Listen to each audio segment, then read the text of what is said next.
एक बात अभी भी समझ में नहीं आती? अंधेरे से डरते हो, आकर मम्मी पापा को तंग करते हो। आज के बाद तुम यही रहोगे, अकेले।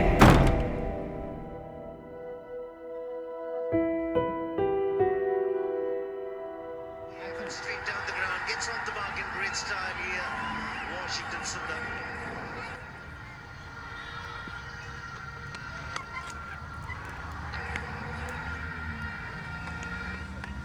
Shot.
Good afternoon, sir. Hi. How was the hearing, sir? दूसरी साइड ने एडजॉर्टमेंट की मांग की है, हेल्थ रीजंस। नेक्स्ट डेट 15 जुलाई, कोर्ट डायरी में नोट कर लेना। जी सर। बट मैंने तुम्हारे नोट्स पढ़े, good job. Thank you sir. एक सर काम करो, ये तीनों बिल्स अकाउंट सेक्शन में पहुंचाओ फटाफट। जी सर। कल ब्रेक शुरू होने से पहले सारी फाइलिंग ख़त्म कर दी।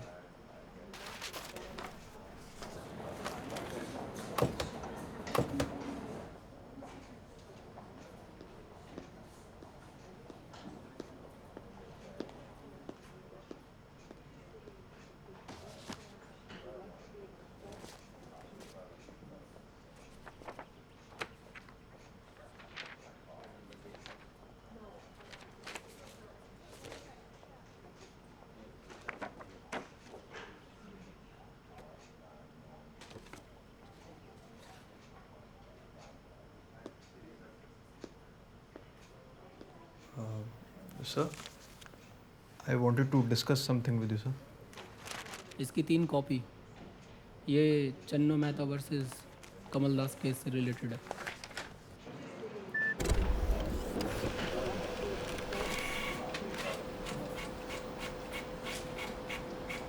Sir, actually, we received this letter a few days back, and I really think this has the potential to become a good pro bono case.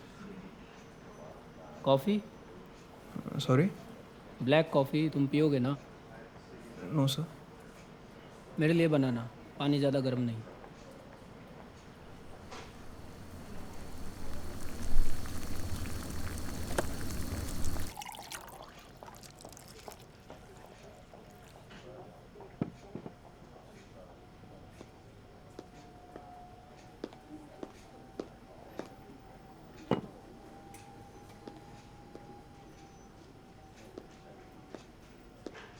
हाँ, क्या कह रहे थे तुम?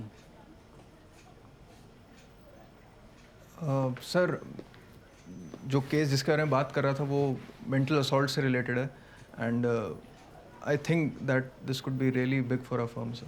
हरासमेंट किसने की, पति ने या पत्नी ने? फादर ने, सर, अपने एक बेटे का।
Limitation? Exhausted, sir. Plaintiff is seeking retrospective action. और रेजिडेंस कहाँ का है? सर यहाँ का नहीं है, बट प्लेंटिफ काफ़ी टाइम से यहीं रह रहा है. किसी तरह का कोई फिजिकल अब्यूज़? No sir. और फिजिकल एविडेंस के तौर पे क्या दिखाओगे? सर अभी तो लेटर ही है, but in time we can seek testimonies as well. फिर तो प्रहलाद प्राइमा फेसी कोई केस ही नहीं. सी, ना तो कोई प्रॉपर एविडेंस है, ना कोई फिजिकल अब्यूज़ हुआ है. I mean, where is the president? Sir physical assault नहीं हुआ है, बट असॉल्ट तो हुआ है ना. आई मीन आई नो कि मेंटल असॉल्ट पर एज सच कुछ लॉज नहीं है, बट ये ग्रे एरिया है जिसको हम एक्सप्लॉइट कर सकते हैं. अच्छा सर, अगर मान लीजिए हाइपोथेटिकली ही ऐसा केस बनाना पड़े तो कैसे बनेगा?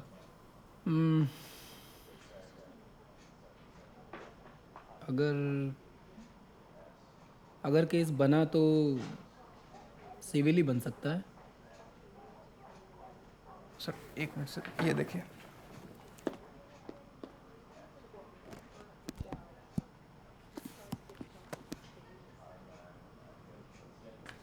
ये देखिए. हाँ sir, Sameer Ghosh versus Jayanti Ghosh case 2007. Sir इसमें कोर्ट ने मेंटल क्रूअल्टी को बेसिस बना के जजमेंट दिया था. Sir the court observed as under cruelty can be physical और mental and grounds for dissolution of marriage. इसमें हस्बैंड अपनी वाइफ जो कि नॉन वर्किंग थी, उसे घर चलाने के लिए पैसे ही नहीं दे रहा था. ये बहुत सस्टेन पीरियड के लिए चला. Yes sir. सो प्रहलाद, मुझे कुछ ऐसा बताओ जो कोर्ट में दलील बन सके. सर प्लेंटिफ के फादर ने उसकी कॉलेज की लास्ट सेमेस्टर की फ़ीस देने से मना कर दिया था. It is mentioned in the letter sir कि वो मंथ्स उसके लिए बहुत स्ट्रेसफुल थे, एंड कॉलेज एडमिन ने भी 1800 ऊपर ही था ना, माइनर तो नहीं था. सो पेरेंट्स की लीगल कंपल्शन भी नहीं बनती. हाँ, उन्हें मोरली करना चाहिए, लेकिन उनके बच्चों का कोई हक नहीं है. सर पॉइंट ये है कि जो सर्कमस्टांसेस बनाए गए थे ना सर, वो आउट ऑफ डिस्टेस्ट थे. आई मीन उसके फादर नहीं चाहते थे कि वो इस प्रोफेशन में जाए. अब सर आप बताइए, कॉलेज का लास्ट सेमेस्टर है, वो कहाँ से फीस लाएगा सर? कौन देता उसको? प्रहलाद, ये सब ख्याली बात है हकीकत में. ओके, ये लेटर दिखाओ.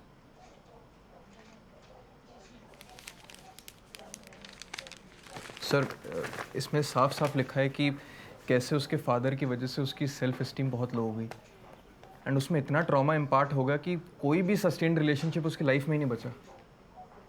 मुझे फैक्ट्स बताओ, अपनी इंटरप्रिटेशन मत दो. जी सर. प्रिय पिताजी, उम्मीद करता हूँ आप ठीक होंगे.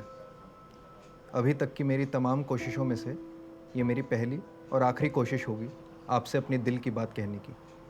इस पत्र को लिखने की हिम्मत जुटाने में मुझे कई साल लग गए, क्योंकि आपके सामने मेरे सेंसिटिव होने का हमेशा मजाक बनाया गया, जिसमें आपका कसूर ज़्यादा था. मुझे याद भी नहीं कि कब मेरे आत्मविश्वास की धज्जियाँ उड़ गई. इंसिडेंट्स.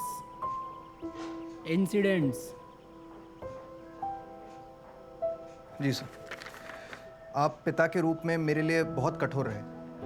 मैं ये नहीं कह रहा कि मुझसे गलतियां नहीं हुई होंगी, पर कुछ बातें प्यार से कही होती तो शायद ये पत्र लिखने की नौबत ही नहीं आती.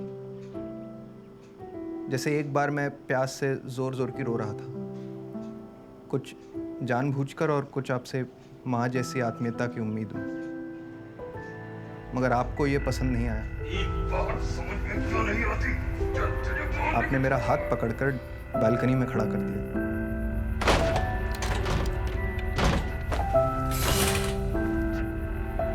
उसके बाद मैं काफ़ी दिन बीमार रहा और आपके सामने नखरे क्या, कुछ भी मांगना छोड़ दिया.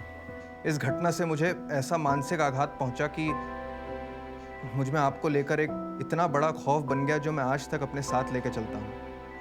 क्या वो बस गुस्सा ही करते थे? नहीं सर, ऐसा भी नहीं है.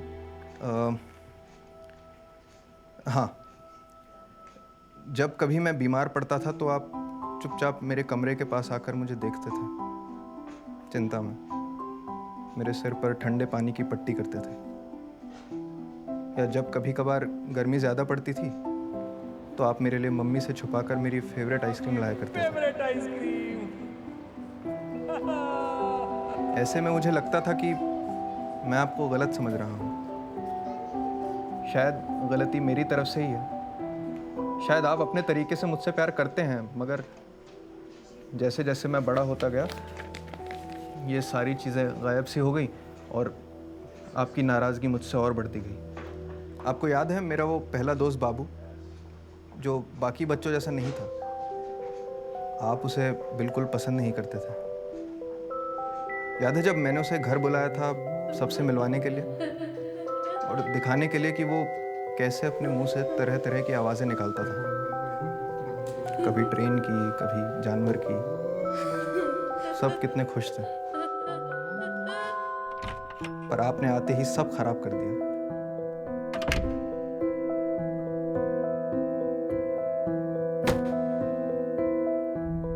मुझे उसके साथ घूमने के लिए डांटा और बंद करो ये लड़कियों की तरह रोना थोड़ा। उसको मानसिक रूप से अनस्टेबल बताया। पागल के साथ रहोगे तो पागल ही बनोगे। हम दोनों वहीं रोने लगे, मगर आप कहाँ रुकते?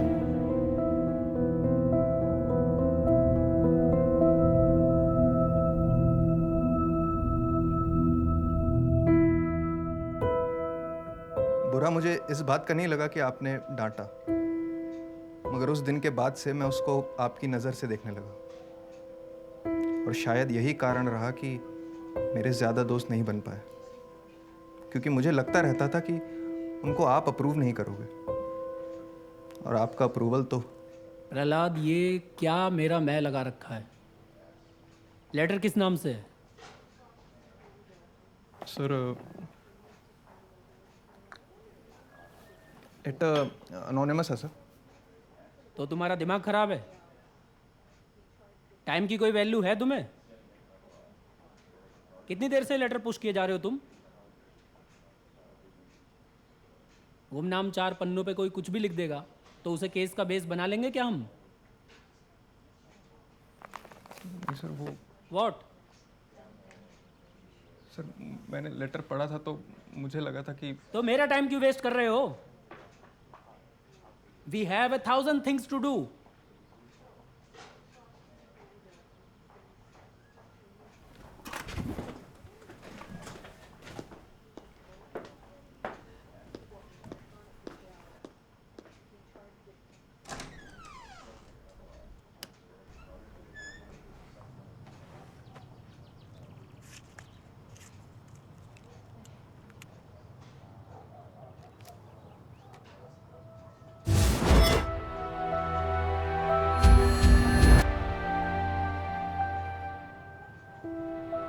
अरे कुछ अकल भी है कि नहीं तुझे?